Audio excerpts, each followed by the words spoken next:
இதெல்லாம் உனக்கு தெரியும், நீ என்கிட்ட சொல்லவே இல்லையே. இதெல்லாம் எனக்கு தெரியுமா நீங்க கேட்கவே இல்லையே. கல்யாணம் இந்த 6 வருஷத்துல இதெல்லாம் உனக்கு தெரியும்னு சொல்லிருக்கலாமே. இந்த 6 வருஷத்துல உங்களுக்கு எதெல்லாம் பிடிக்குமோ அதெல்லாம் தெரியுமான்னு கேட்டீங்க. எனக்கு என்ன தெரியும் கேட்கவே இல்லையே.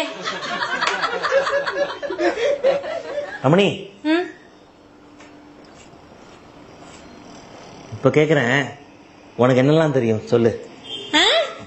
சொல்லட்டுமா? கரண்ட் போச்சுன்னா ஃபியூஸ் போட தெரியும், சைக்கிள்ல வால் டியூப் மாத்த தெரியும், ரோஜா பூ பதியம் போட தெரியும், மாதுளம் பழத்துல சட்னி பண்ண தெரியும், பூச்சி வேலைக்கு எவ்வளவு சிமெண்ட்டுக்கு எவ்வளவு மண்ணு போடணும் தெரியும், உங்களை எப்படி கோவப்படுத்துறதுன்னு தெரியும், அதை எப்படி சமாதானப்படுத்துறதுன்னு தெரியும், ரம்யா பல்லு தேய்க்கிறதுக்கு என்ன சொல்லணும் தெரியும், தென்னங்கீத்துல தோரணம் பின்ன தெரியும், ஜாதகத்துல கால சிற்ப யோகம்னா என்னன்னு தெரியும், புத்தர் கட்டு போட தெரியும், கோடம்பாக்கத்துக்கு கோடம்பாக்கன்னு ஏன் பேர் வந்தது தெரியும். அப்புறம் கொஞ்சம் இருங்க வரேன்.